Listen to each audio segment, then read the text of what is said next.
take it easy.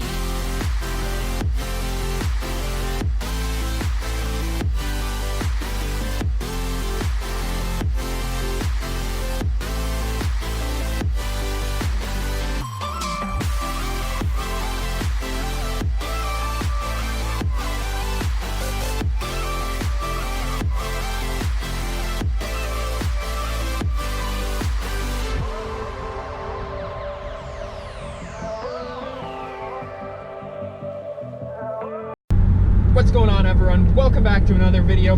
Today we're a bit more back to the basics, how the channel kind of started. I was kind of in my car, the Genesis Coupe rather than the GTR, filming, videos with my GoPro. And the reason behind that is because I kind of have something burning on my mind that I want to talk to you guys about, and that's with regards to, as you guys can probably tell by the title, the Toyota FT1 or the new Supra.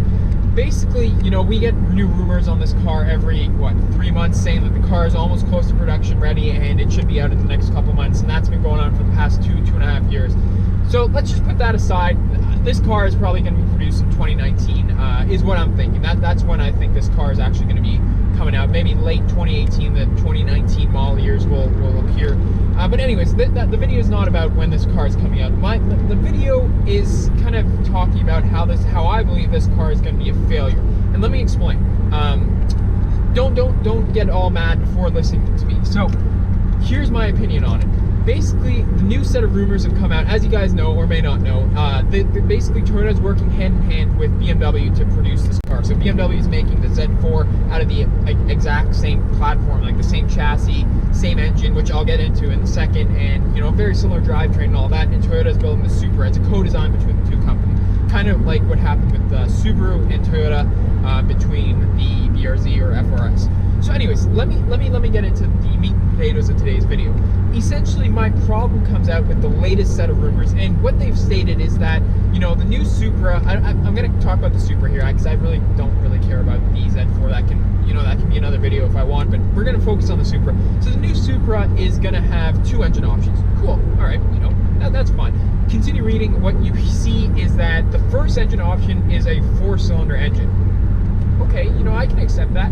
Are they going to add some kind of hybrid powertrain to make up for it, or whatever, like has been rumored?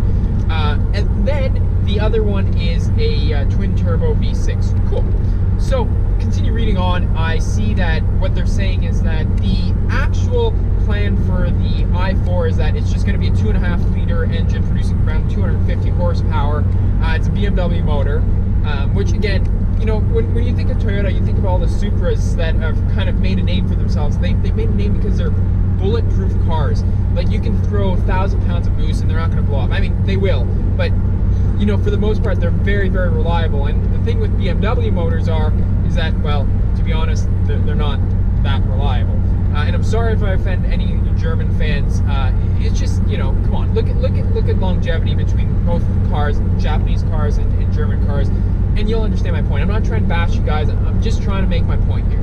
So, anyways, that and then what they're saying is that they're not going to add the hybrid powertrain at all. So you basically have a Supra with 250 horsepower, and what they're saying is that it's not going to be offered in a manual transmission. The Z4 will be, but the Supra will not. So what the Supra will have is just an automatic, transmission, 250 horsepower. That seems like they're just setting themselves up for a failure. They're shooting themselves in the foot. Who's going to buy a car, and I'm assuming it's probably going to be between $60,000 to $80,000, that has 250 horsepower, looks pretty good if we're going based on the concepts.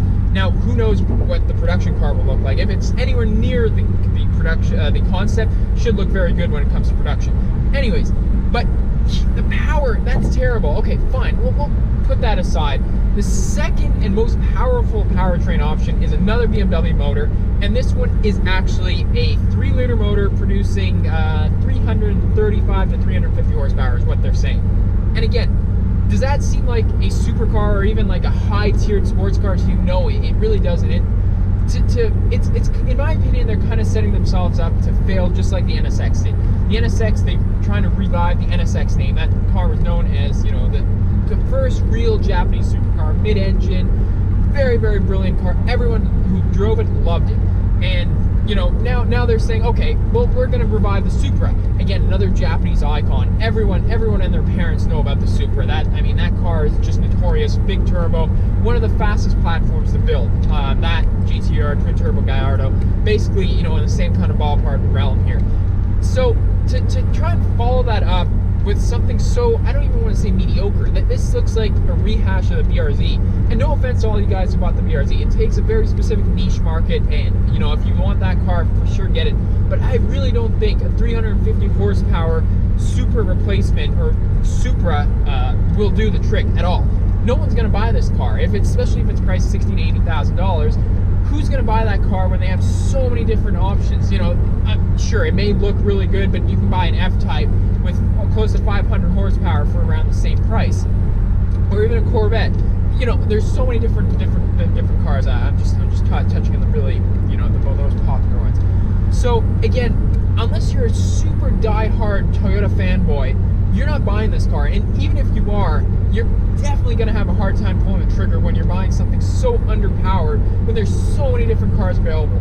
I don't care how well this car handles. At the end of the day, people buy cars because of handling, looks, and acceleration, all those together. If one car excels and just simply looks and fails everything else, I really don't think it's going to do well. And I was excited for it. It was a car that really piqued my interest. I was very much looking forward to the new Supra coming up, because I was thinking of it as maybe a potential new car to the garage to add, because the old one is one of my favorite. It's just an icon, and to follow it up with something so mediocre, it just doesn't appeal to me anymore. I was hoping that they would add some Toyota motor. Why don't they do this? They have their own Lexus 5-liter motor that they've been using for years. The one, the one that's in the RCF, the one that's been in the ISF. That thing's been around for years.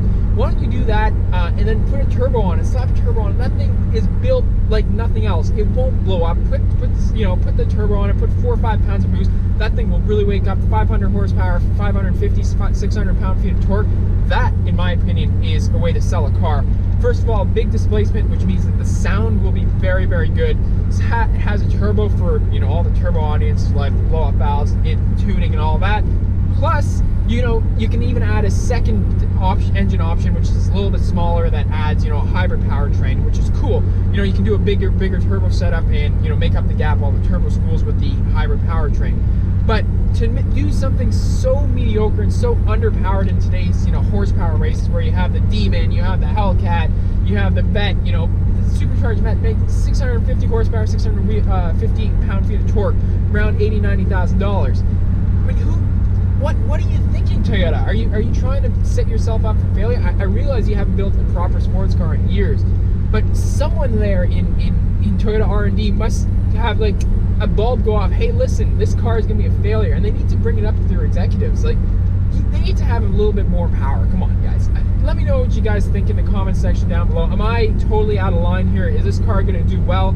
Or if it comes out as is, will you guys agree with me? Will it, be set up for failure? Will it be, a very, very niche car with very, very low sales? You're going to see them on dealerships lots, waiting to be sold with tons of markdown under MSRP in order to move it. Because in my opinion, that's what I see this car coming to.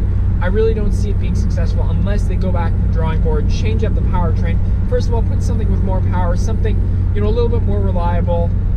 Keep the same design if they can, pass crash safety and stuff like that. That design looks absolutely stellar. And if you guys put something 400 or 500, 600 horsepower or more, I think a lot more people are going to be impressed, including myself. In fact, I would even consider buying it. It's such an icon, and if it's anywhere close to the way that the old Supra drove and the old Supra drivability had, I would absolutely line up, buy one. That's just me. Let me know what you guys think in the comment section down below. Do you guys disagree, agree? Am I out of line? Let me know. I sincerely hope you guys enjoyed today's video. If you guys did, please be sure to drop a like and subscribe down below if you haven't subscribed already. And I look forward to seeing you guys next video. Take care. Bye-bye.